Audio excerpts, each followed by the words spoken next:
Welcome to The Partial Historians. We explore all the details of ancient Rome. Everything from political scandals to love affairs, the battles waged, and when citizens turn against each other. I'm Dr. Rad. And I'm Dr. G. We consider Rome as the Romans saw it, by reading different ancient authors and comparing their accounts. Join us as we trace the journey of Rome from the founding of the city.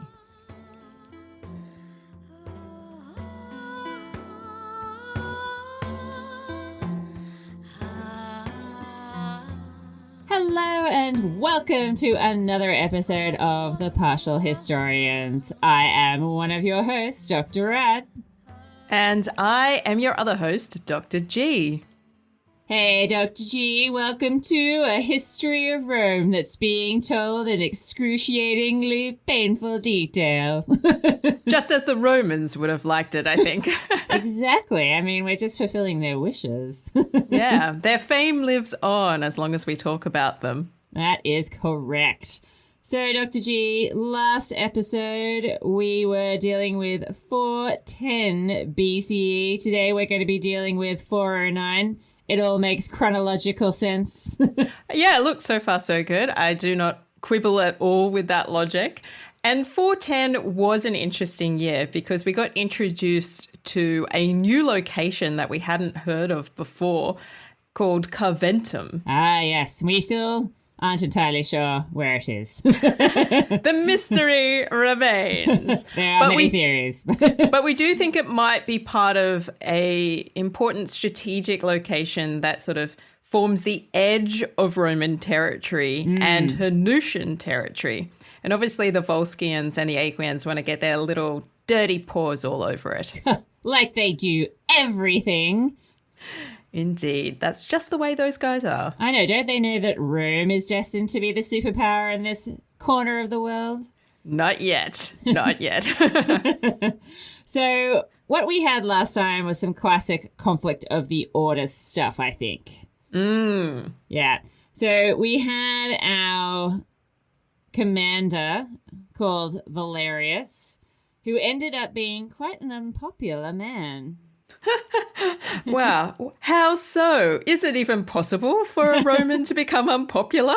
Well, he was so harsh, I think, after the conflict that had happened between the patricians like himself and the representative of the people, the tribune of the plebs, Menenius, that he kind of alienated them just that much. They didn't like him at all, and they really liked Menenius. Ah, yes. Well, that's the kind of the way it goes at the moment, isn't it? There's a lot of backwards and forwards with this kind of class political struggle, which is really evidence, as far as we're concerned, I think, the nature of our analytic sources.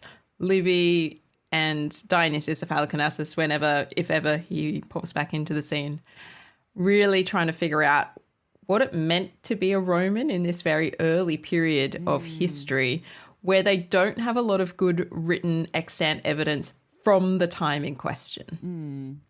Exactly. So basically we ended up with this situation where, because Valerius had made himself so unpopular and Menenius, the tribune of the plebs, looked even better by comparison, that the patricians were incredibly nervous because they were sure that if they went with elections for military tribunes with consular power, that Menenius would end up being the first plebeian to actually get elected to this office, which is technically open to anyone. Quell horror! We cannot possibly have a plebeian in charge around here. It simply cannot be tolerated. It will not be tolerated. And therefore, we're going to have consular elections and consular elections alone. Well, this all makes sense for what comes up in 409 BCE. It does. I think it might be time to dive in.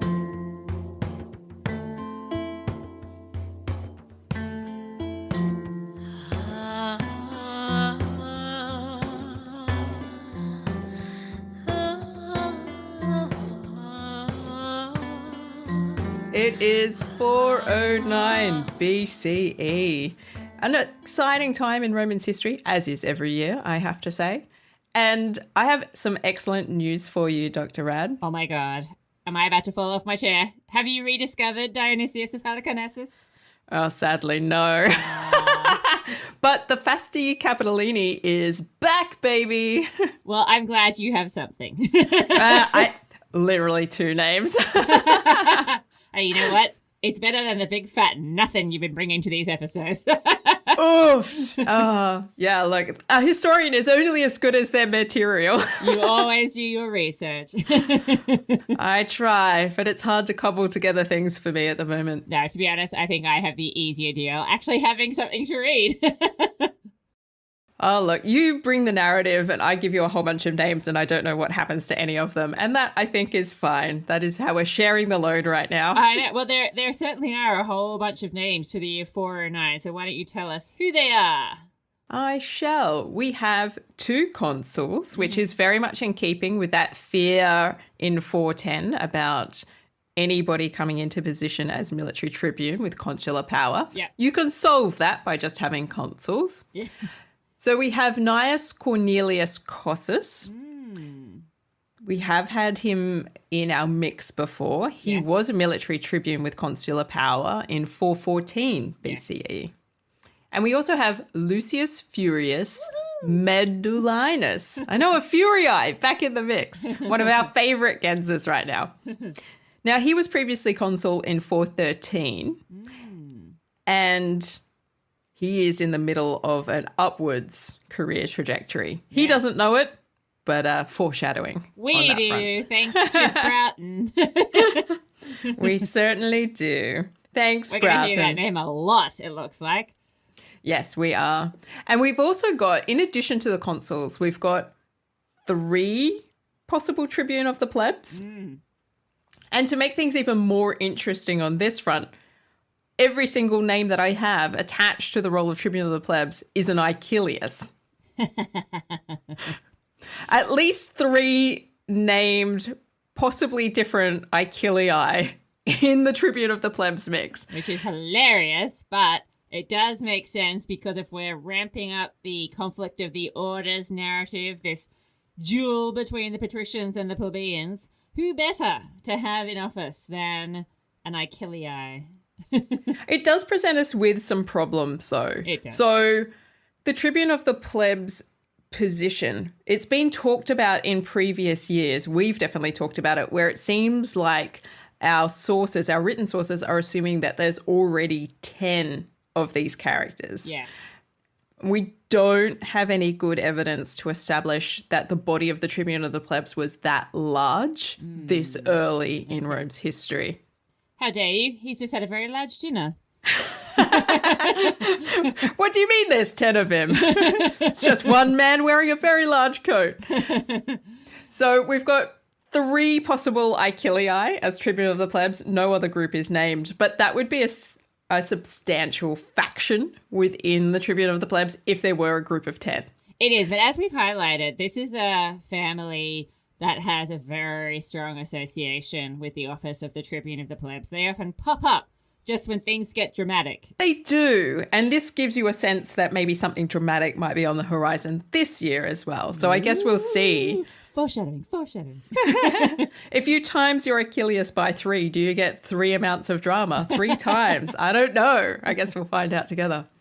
The other group that I have names for are quaestors. I thought you might say this. And in the lieu of the fact that I have very little actual evidence to provide you, what I've done is I've gone through the names of the quaestors to try and sort of place them in the broader scheme of like what might be going on in Rome with Roman families. I always love it when you do this because, as you know, anything to do with Latin, including names, is not my strong point.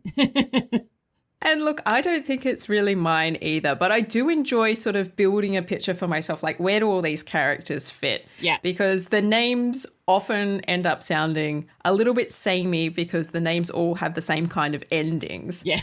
And then after a while, you're like, I'm sure I've heard this name before, but is it a different guy? So for like the sake of like trying to keep everybody straight in my head, I enjoy sort of delving into the family side of things. Absolutely. So our first quaestor is Publius Aelius. Now, Aelius is known as a plebeian gens. It is. I'm not going to give too much away. I'm just going to react calmly. Calmly for now. And they do have a recorded history from around about this period. Right. So the 4th century BCE, so jumping ahead just a few years into the next century. Mm-hmm. And all the way through into the late imperial period. So this is a family that has real longevity in terms of their history and legacy across generations. Now, we might be getting this name now because of the associations the family takes on in the late Republic. Okay. Now, I don't know.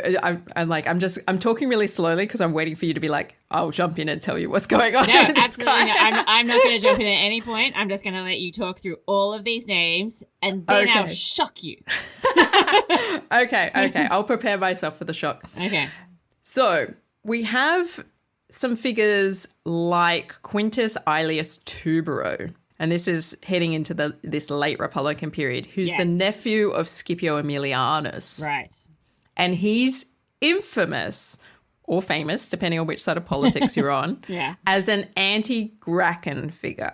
Okay. So somebody who's like on the conservative side of politics. Yep. The Gracchi are very progressive and not everybody's into that.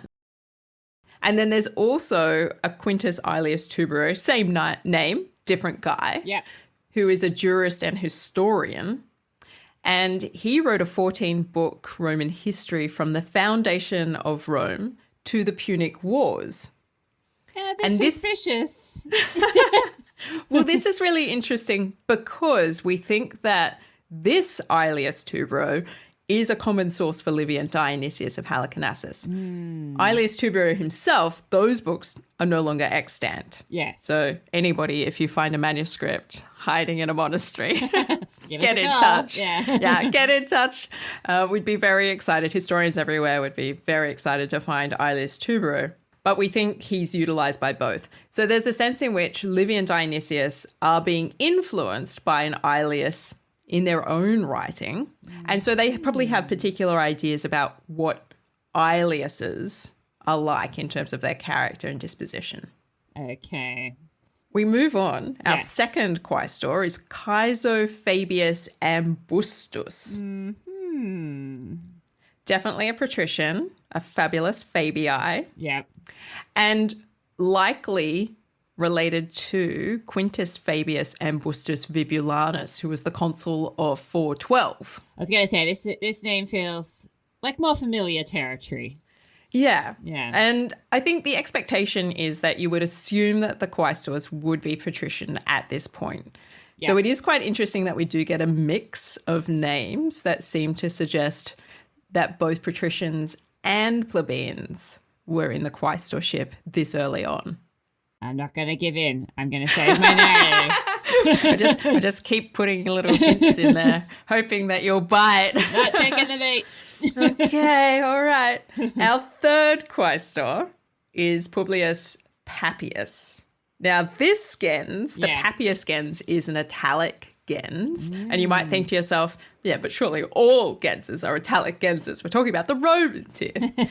But when we're talking about italic peoples, we're generally talking about people beyond the Romans, because we tend to classify the Romans as their own thing, even though they're clearly part of the broader Italic community. Sure. But the Papius gens has connections to the Samnites and Oscan speakers. Ah.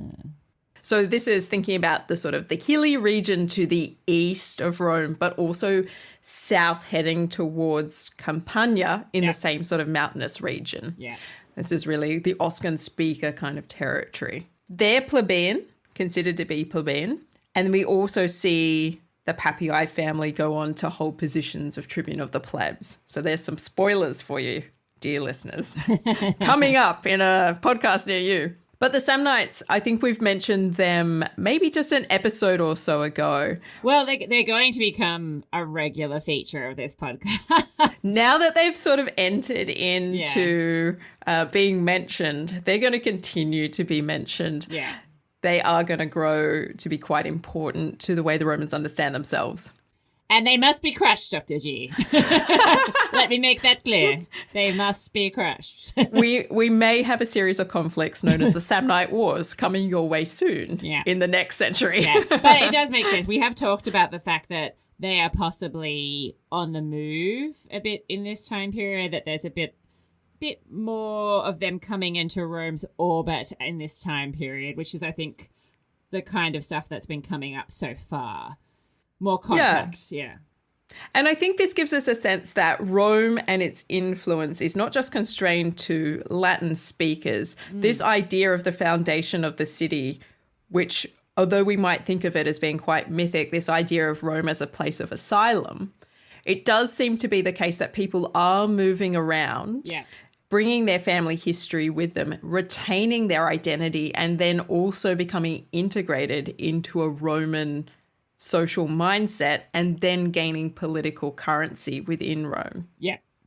So Rome itself has this history of cosmopolitanism that stems back really quite early into its history. Yes, definitely. It's not, so it might help explain some of the things that happen with Roman citizenship later on. Absolutely. Our last quaestor, Quintus Silius. Although the temptation to pronounce it Silius is quite high. I was going to say, I'm disappointed in you. You're not the co-host I thought you were. I'm really missing all my opportunities. Quintus Silius, as we shall call him. Silius is a plebeian gens. And... well, of course, Silius, so...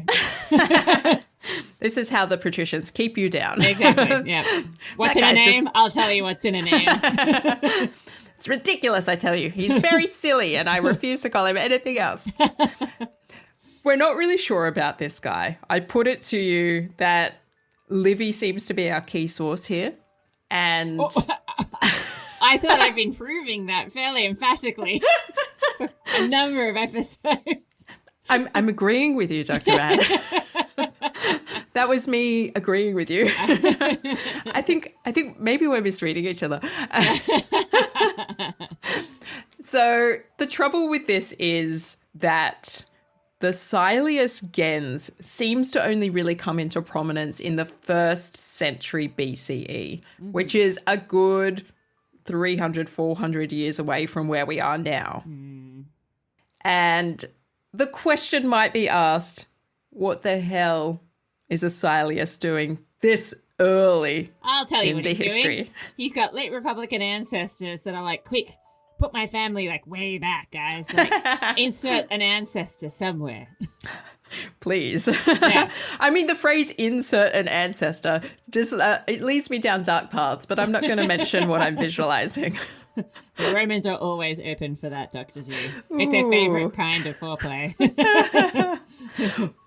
Well, that is all that I have on the names front. Yeah. I've got other things to talk about, but I think I should defer to you and what is actually going on in this year with any of these people. I think Can you that help sets me? us up. No, I think that sets us up really well, and I'm loving the family details here. Confirms a lot, I think.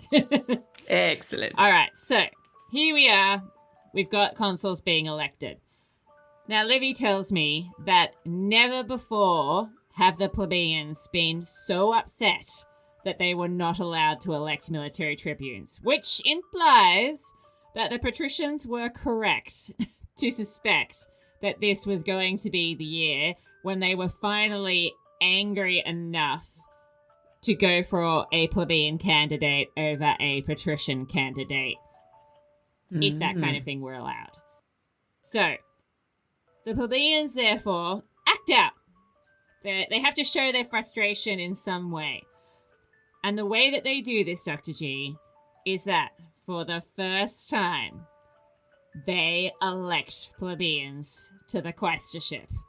Dun, dun, dun. I know, this is a massive year. We've been talking about the conflict of the orders for so long. Finally, Allegedly and probably mistakenly, we have plebeians in the quaestorship.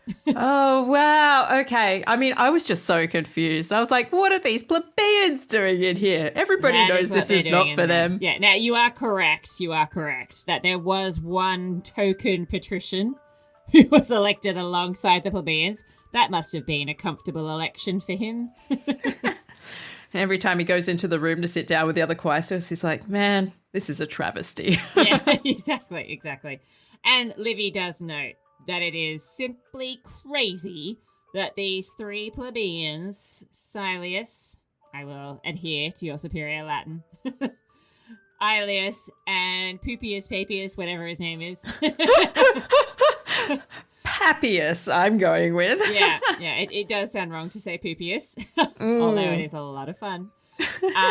It was crazy that they were selected over the youth from, and I quote, distinguished families, which is code, of course, for patrician families.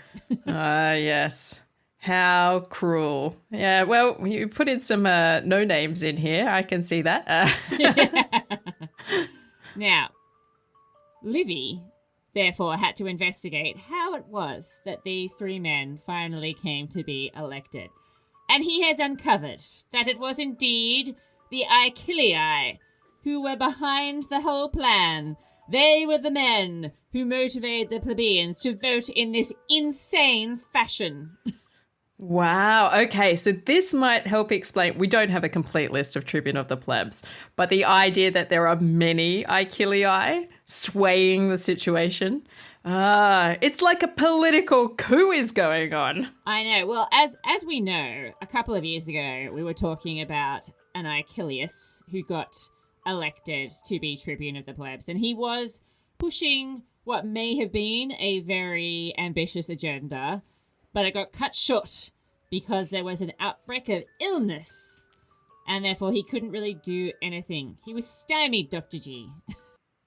And now, however, when everyone's well, bouncing around, being angry with the patricians, now is the time for them to revisit their radical program of equal rights for all. Look, I wish them all the best. I don't think the patricians are going to enjoy this at all. Oh, no. Or let them get away with it for very long. They are not enjoying this. So, the Icilii, as we know, as a family, one of their character traits, hatred of patricians. Classic. Passed down in mother's milk. Now, the reason why there is confusion, as you say, is that Livy does explicitly say that there were three men from this particular gens who are elected. So that's why I guess we have the question marks in Broughton where it's like, is it Achilles?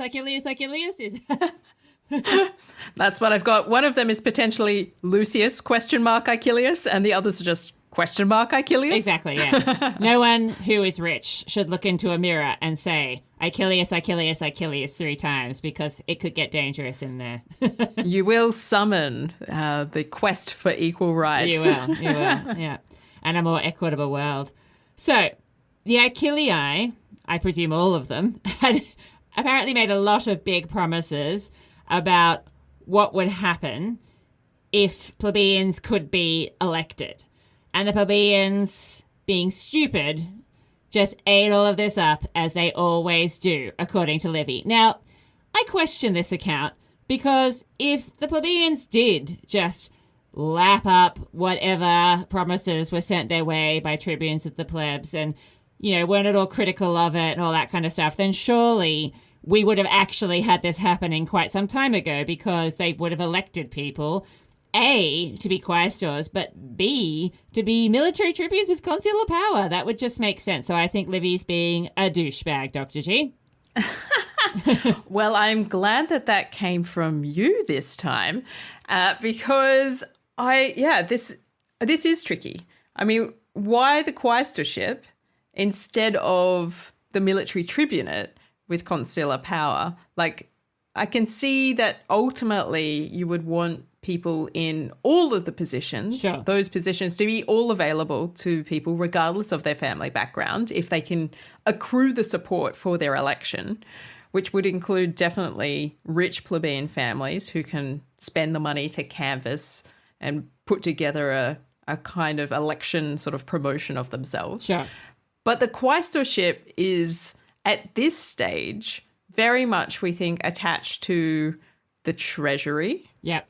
And the idea that the patricians would let this out of their sort of hands, I think, is a little bit questionable. Like, are you going to let the plebeians get their hands on the money? Well, this is where I think you see Livy's own time period perhaps coming in. And I think you'll see what I mean in a moment. So the way that the Icilii had persuaded the plebeians, I think, to elect someone is that they basically said, look, there's 3 of us serving as tribunes, and we're not going to lift a goddamn finger unless you people finally vote a plebeian into office. Now, I'm just going to highlight once more, that doesn't sound like a bunch of crazy promises to me. That sounds like a hostage situation. Sounds a bit like a threat. Yeah, that's how they really, I think, got the plebeians over the line and got the plebeians to elect someone from their own class. I hate using that word to describe plebeians, but I think this reflects a big deal of our issue with this whole period of Rome's history, which is we don't understand how the society is structured necessarily, except that we know that some families are more prominent than other families. True. But the idea that there is a sort of a class unity doesn't seem to be borne out by our evidence. Like Livy and Dionysius have been trying to promote this idea of the class struggle, because clearly the way that class works in the late Republic, it's pretty intense. yeah.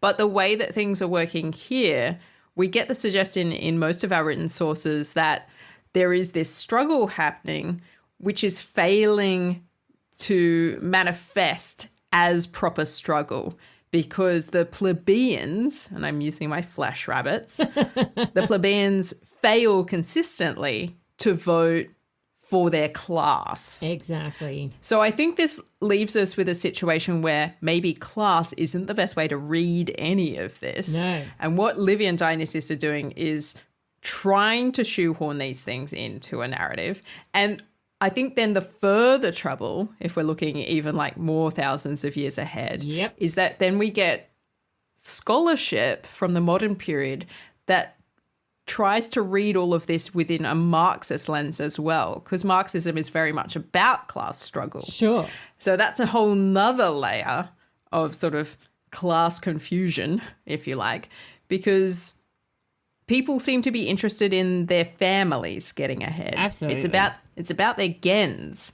And what we might be seeing is the real struggle that some genses, gentes in the Latin, but I always say genses because I like it.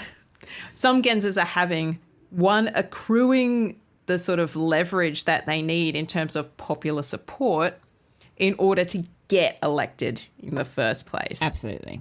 Yeah. And it's been a while since we've talked about this, I think, but there certainly have been times when we've been talking about consuls, I think, particularly. So it really has been a while, but I remember there being some names that we mentioned for consular positions, and there was definitely some question marks about whether they were actually patrician family names. Yes. Yeah. And we talked about that. So go back and listen to it, because I'm not going to do it now. So the plebeians are feeling pretty chuffed. They feel like they've really accomplished a lot, even though they haven't elected a plebeian to the premier position in the state at this point in time. No military tribune with consular power has been plebeian officially. They still feel like they've won, Dr. G. They've won the larger battle here. They're chipping away at the seats of power. They'll get there. Just you wait. Yeah, and Livy kind of scoffs at this point in time, because he says, pathetic. Were they really considering what a quaestor could do? They have a pretty limited office. Clearly, these fools were thinking that the quaestorship was some sort of stepping stone to having plebeians as consuls and getting their own triumphs. Ha! Oh, Livy. Yeah. We're going to have a cursus honorum emerge. It's not that bad. I know. Well, see, this is where I feel like maybe some of the late Republican vibes are kind of coming through in that, or maybe he generally does know more than we do, and he's just not told us very clearly exactly what a quaestor entails at this point in time. Like, I do understand that there are connections with money, but I do also understand that given the way that Livy's talked about it, it does seem to be kind of a bureaucrat. Yeah. And I guess my question is as well, and I don't have a good answer to this right now. Yeah. But the quaestorship generally, if we're thinking about it in terms of like funds and managing sort of the fiscus and things like that, which it becomes known as, maybe that's not exactly what it's doing at this point in time. Absolutely. But even so, they are somebody who is likely attached either in a military capacity going around with legions, sure, or maybe attached to the consulship. And why is there 4 of them right now when we only have 2 consuls? So what do we not know? There's a bunch of missing information here as far as I'm concerned. I was like, do we have some praetors that they're attached to, but they're not being mentioned? What is it exactly that quaestors are doing right now? I'll tell you what they're doing. Do we really need 4 of them? They're saving patricians from a lot of red tape. I think we've established that fairly clearly. Yes, the paperwork side of things. Exactly. Yeah, and how much paperwork could there be? I mean, the Romans, they love paperwork. So now we get to my favorite part of the story. The patricians are furious. I mean, it's bad enough that the plebeians were theoretically allowed to be elected, but now they actually have to share the office of quaestor in reality? Disgusting. Horrifying. Yeah. So now the patricians are feeling like it would actually be immoral for them to even have children because their children would have to witness the horror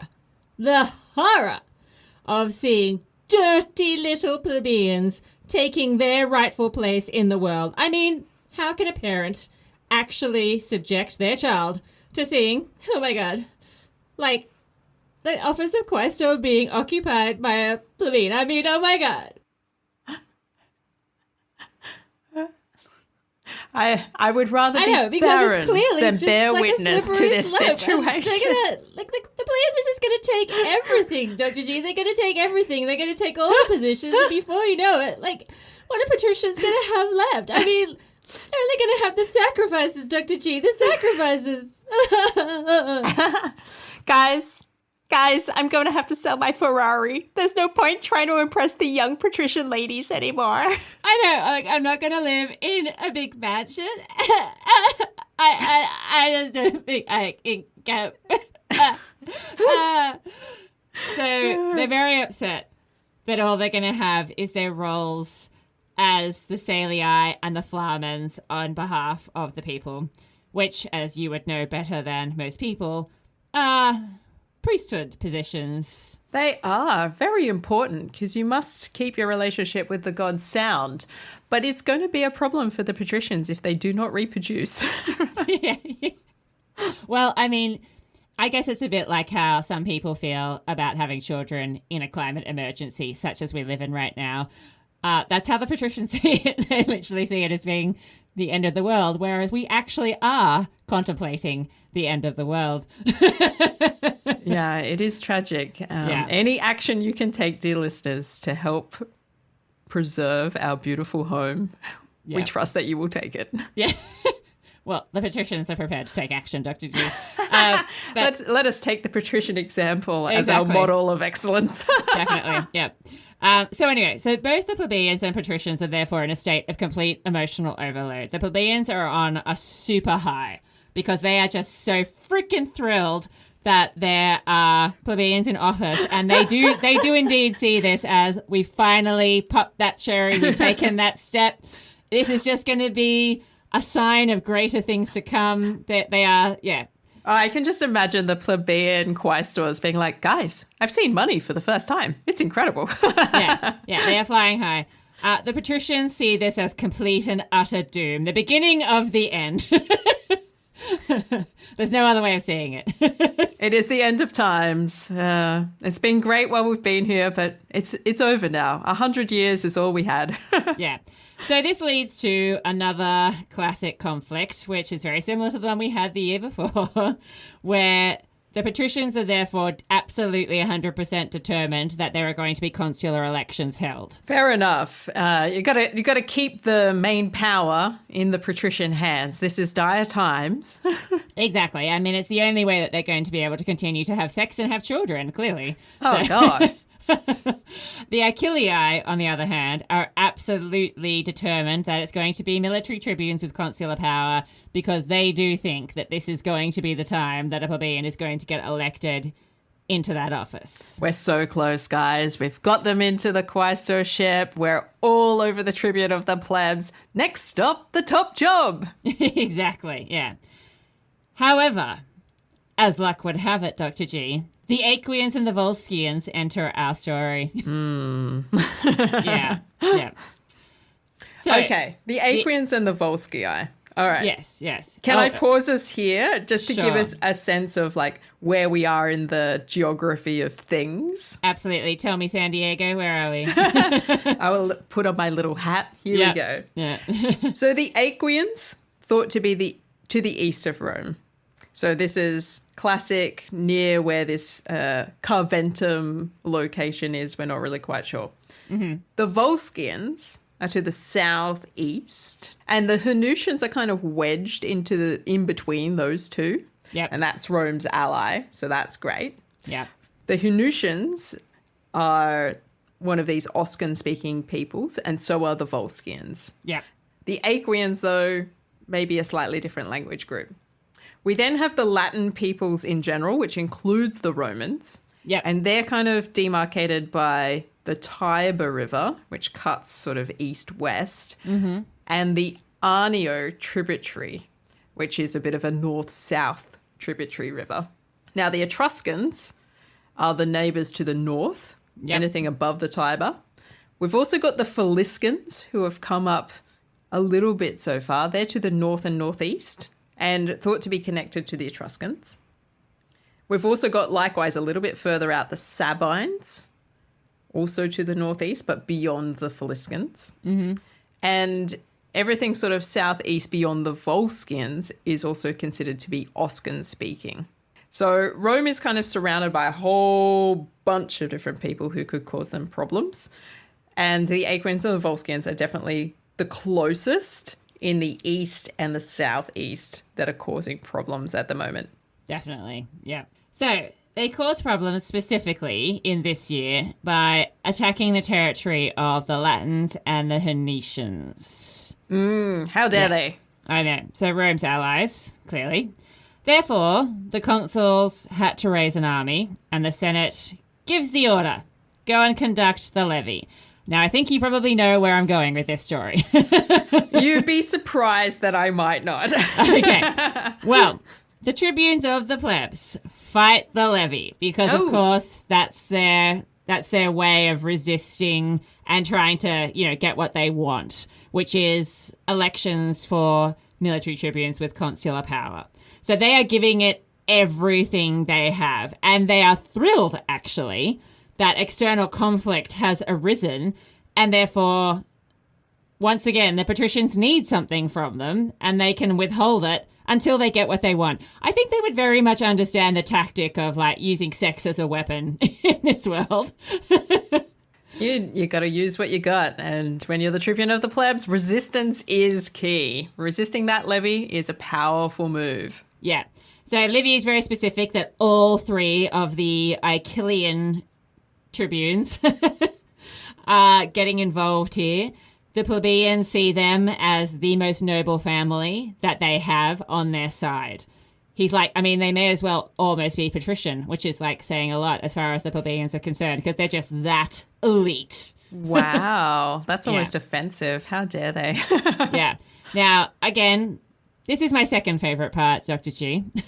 Two of the Icilian tribunes of the plebs take on the job of essentially tailing the consuls around Rome. Cue the Pink Panther music. Dun dun dun dun. They've got their sunglasses on. They've got their trench coats. They've got their slouch hats. I love it. Yeah. So, because the consuls will be going around, presumably with some lictors, and then trailing a little bit further behind. I guess that makes it easier. Surreptitiously.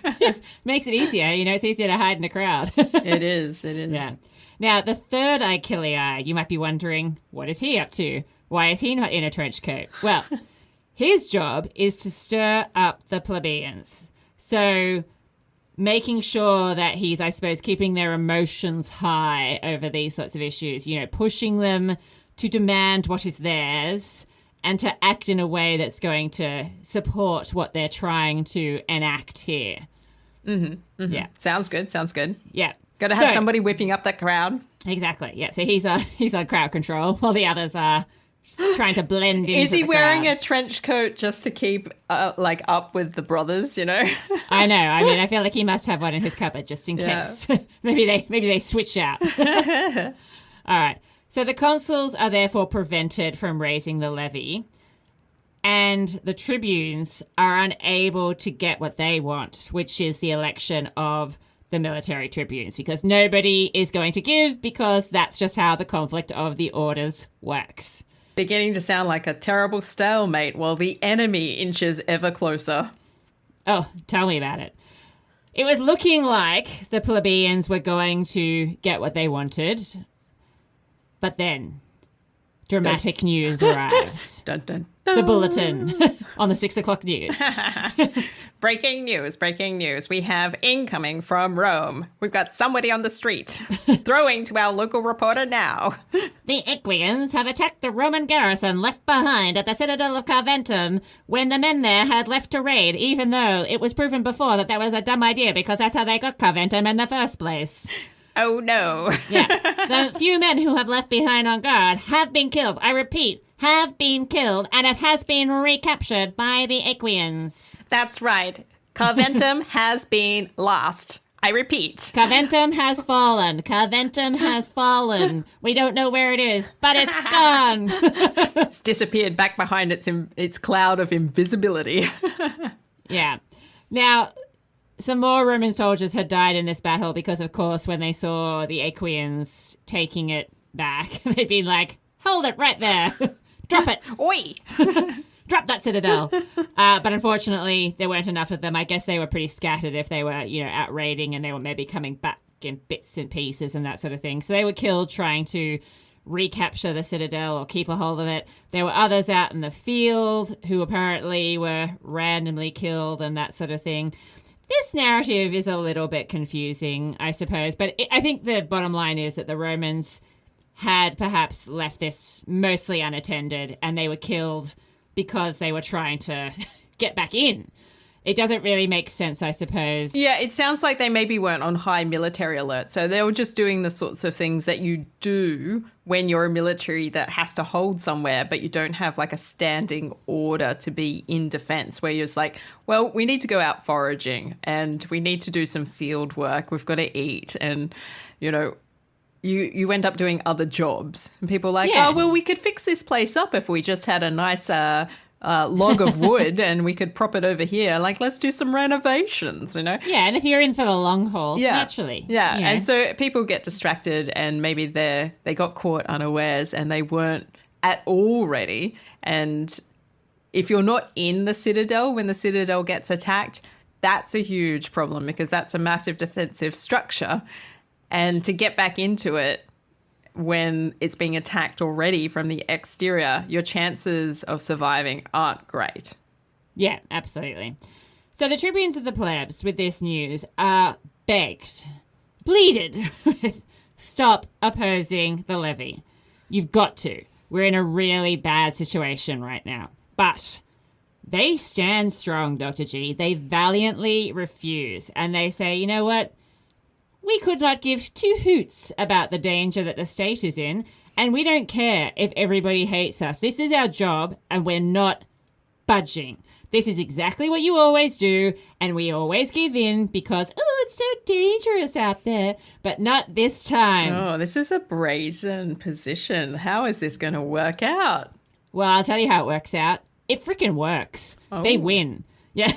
Wow, They win that the was stand-up. unexpected. I know, and quick, I know, but I couldn't really string it out any further. They win because there's no other option here, I guess. So it's decided that the next year there's going to be military tribunes with consular power being elected on the condition, this is very important, read the fine print. Mm-hmm. Okay, scroll down, privacy policy, check it. No one is allowed to run for military tribunes with consular power for 408 who had been tribune of the plebs that particular year. And no tribune of the pleb could be re-elected the next year. So the patricians are like, right. We'll give you what you want. None of you Icilii are allowed to serve as tribune of the plebs in 408, and none of you are allowed to stand for this office. That's the compromise. That's a pretty big concession, I think, from the patricians. It is. Which gives a sense of just how strong the support for the Icilii has been across the sort of years so far.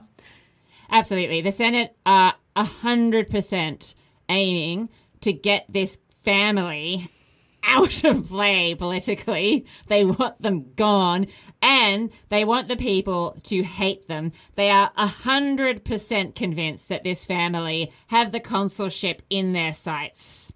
You know, they want to be like the first plebeian family to hold the consulship, like some kind of ridiculous reward for being giant pains in the ass. Well, that would make them very similar to the patricians, wouldn't it? I know, right? If anything, they should see the similarities. Yeah, guys, we're in this together. These are our kinds of people, yeah. So as a result, this means that the levy can finally proceed because everybody is happy with this. The Icilii go, check. We will take that. And they're all getting ready for war. Everyone is on board. Now, there's a little bit of doubt about exactly how the campaign plays out. Livy is unsure if both of the consuls are sent to Carventum or whether one is sent out and one remains in Rome to run elections. Livy notes that he has different accounts in his sources. Does he go into further detail? No, he does not. Oh, Livy, so tantalizing. Yeah.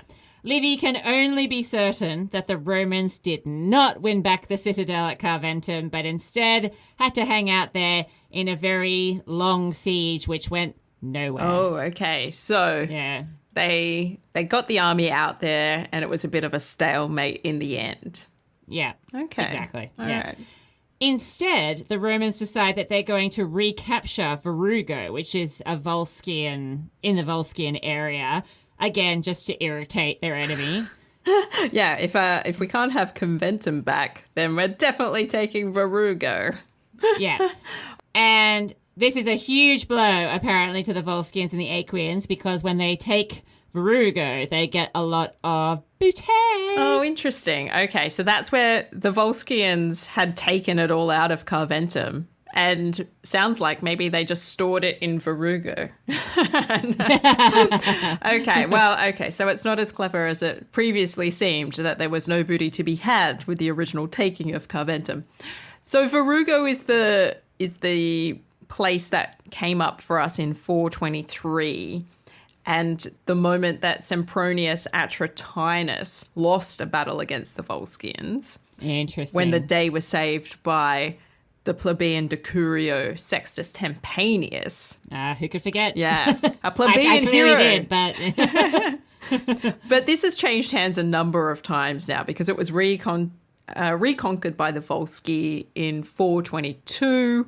And now the Romans have just taken it back again, 409. So this particular location seems to be quite sought after now that people have started attacking it. And it's just sort of going either way, depending on what's going on. I think this is my hot tip. If you do time travel, dear listeners, back to this time period, because clearly, why wouldn't you? It's a delightful time to be alive. Do not choose Verrugo as your place of residence, I suspect it's probably pretty unpleasant. Well, and also, like, it doesn't sound like a great place. Like, Verrugo rolls off the tongue badly, I think. I mean, it doesn't... I feel like it doesn't conjure great things for me. Yeah, and that's going to be people's main concern in this time period where there's constant warfare. How it rolls off the tongue. Exactly. And it's like, it doesn't sound like a holiday town. Yeah, like when you're screaming, oh my God, Verrugo's been taken again and my children have just been massacred in the streets. You're going to be concerned that it doesn't roll off the tongue easily. Well, you know, everybody has their preferences. That's all I can say. All right. Well, at least it's not Crustumerium. Crustumerium, also a classic. I love the Foot disease of a town. delightful. Anyway, so that's all I have for this year, Dr. G, but I think you'll agree, what a year. Look, this is actually end up being a far more significant year than I suspected it was going to be, with this transition of the plebeians into the quaestorship, which was not expected at all. No. Before we get into the partial pick, I just want to give you a sense of the broader world politics right now via a detour into Diodorus Siculus, Ooh. the man who sometimes gets the names of the consuls correct. Yep. So Carthage is having a bit of a situation with Sicily. And Yes, we have talked about this. yeah, Yes. so this has been going on for a few years now. Yeah. And ultimately, the Carthaginians want to take over Sicily. That's their dream. They want to run that whole island. Really strategic. It's going to be great. Them and the mafia. Who doesn't want Sicily?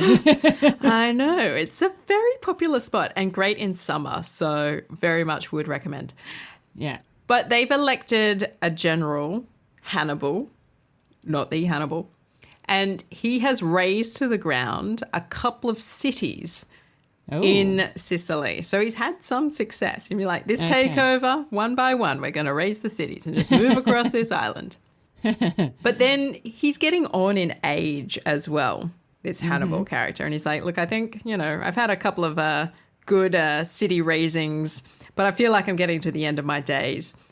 And he appoints another general called Humilcon to take over the campaign against Sicily. So whatever is happening into the south, this is all sort of like background sort of contextualization for the kinds of conflicts that we're going to see in maybe a couple of 100 years. Foreshadowing. I know, right? That's all I got. Yeah. No, I appreciate the context of the wider world, because sometimes I feel like I can never get out of this boot. Okay, that means, Dr. G, that it is time for the partial pick.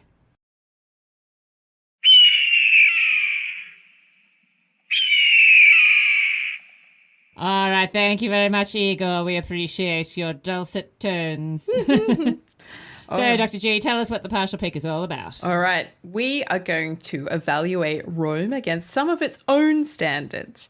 So there's going to be 10 Roman golden eagles up for grabs across 5 categories. So ultimately, it's going to be a mark out of 50 Roman golden eagles.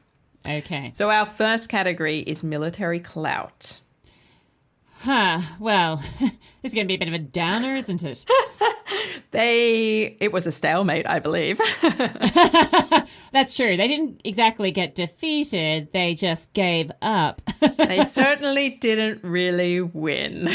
No. Although Verrugo, they took Verrugo. That's true. And they did get booty, and the Volscians and the Aequians weren't happy about it. So that's something. So maybe, I don't know, like a 5? Yeah, because it's like win one, lose one. Yeah, exactly. And you know, it was not like they were really trying that hard at Carventum. It was a surprise attack, clearly. So They were clearly unprepared. yeah, exactly. Okay, that's a 5. All right. Diplomacy. Do you negotiate so. only with your army? I think you do. Do you use threats to get what you want? I sometimes. Yeah. Yeah, I think that's a 0. Boo. Yeah. Expansion. Well, I guess Verrugo. Yeah, but if you lose Carventum and you gain Verrugo, You end up at a 0. Is that a 0? I don't know. I feel like, do we start at 10 and it goes down to a 5? It's hard to say. Or is it win some, you lose some? Or do we need to know exactly how much territory was taken versus how much territory was lost? Oh, God. How are we ever going to figure that out? We don't even know where Carventum is. It's a tough one. No, look, I think it's all fairly small scale at this point in time. So, I don't know. I feel like... I think we can give them a 1 for getting Verrugo, but I don't think we can give them heaps because they did lose Carventum, so they must have lost something as well. Yeah. I mean, Verrugo was a spite capture. I caught Verrugo. It doesn't sound good. Okay, that's a 1. All right. Our 4th category is Virtus. No. Good old-fashioned Roman masculinity. I mean, look... Are the Icilii demonstrating it? I was going to say, I mean, kind of. Not hiding in trench coats, but... To be honest, if I could give points for that, I would. We might need to update the categories as we get further on. I saw a monkey. Yeah, look, I feel like the Icilii are actually kind of demonstrating virtus, but it's not the kind of virtus the patricians would particularly admire. But it is taking action, it is standing strong, but it's not involved in obviously like any sort of armed conflict per se. Yeah, it kind of sits in a slightly different category. I think the trouble for us at this point is that if we had, say, a big like sort of set speech from Livy for one of these characters, we'd get to see how they position the arguments, and we might be able to make a case for Virtus with those kinds of arguments that were provided. But it's because actually a massive missed opportunity, isn't it? Yeah, look, I don't know why Livy doesn't go down that track a little bit more often. I'll tell you why, because it took us forever when Dionysius did that.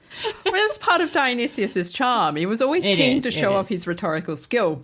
And that gave us a lot of leverage for thinking about Virtus. But when we don't have those speeches, it does mean that we have to base it solely on the action that is recorded and passed on to us.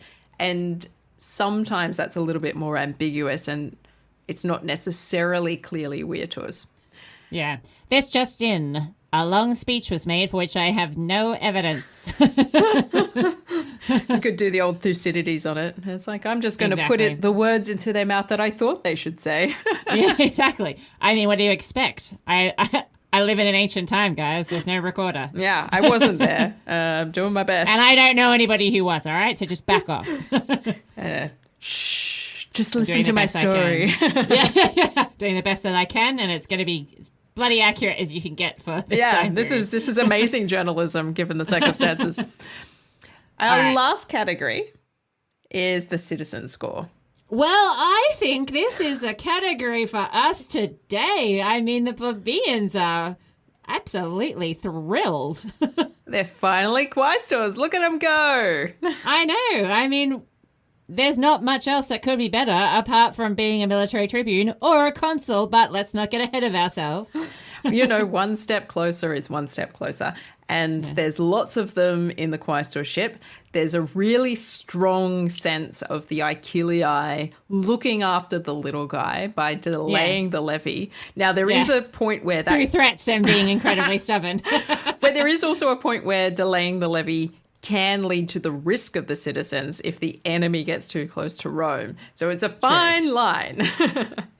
It is, but I think that it doesn't seem like it's that close. No, it seems fine. We don't know where these places are, so they can't be close to Rome. That's right.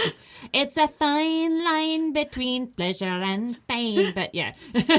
Indeed. Yeah.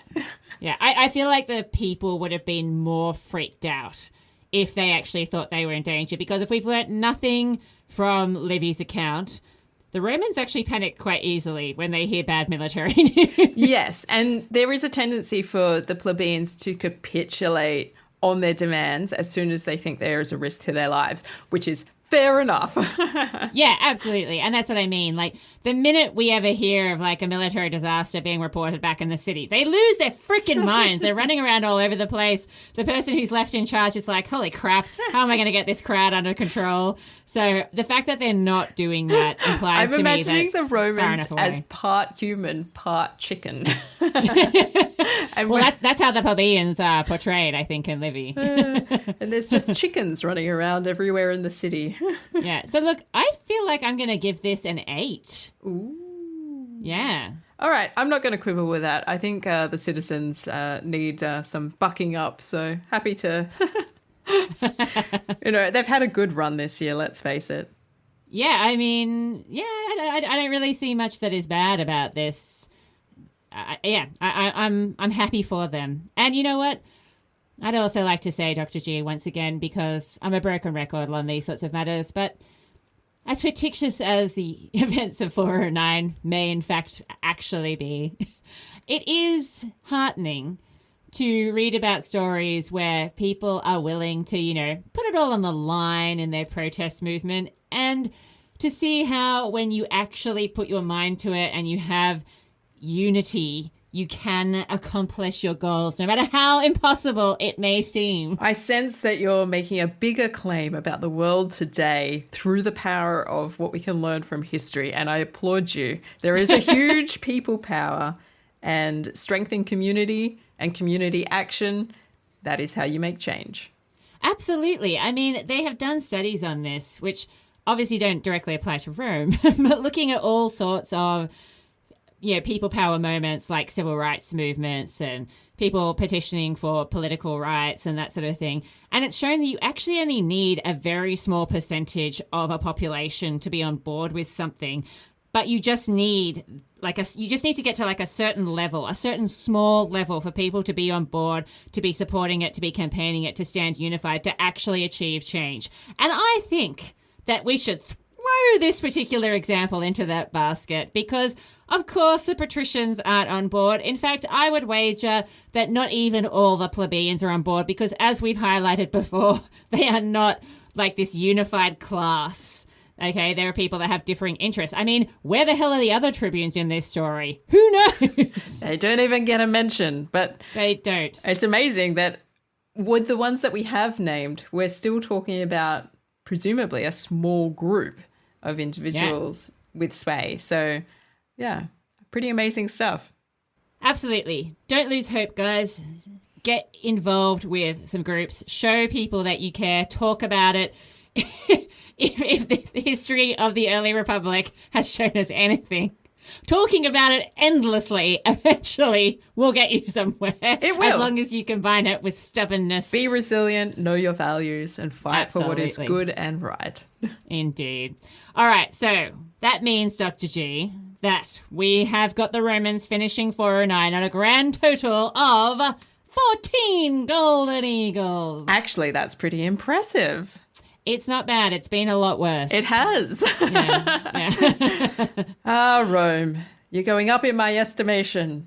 Yeah, and we've obviously got potentially a very exciting year ahead of us, Dr. G, because with military, tribune with consular power, elections lying ahead, and a plebeian quaestor, in fact, sorry, I shouldn't say several plebeian quaestors elected in 409, what does the future hold? Oh, well, we will find out soon. We certainly shall.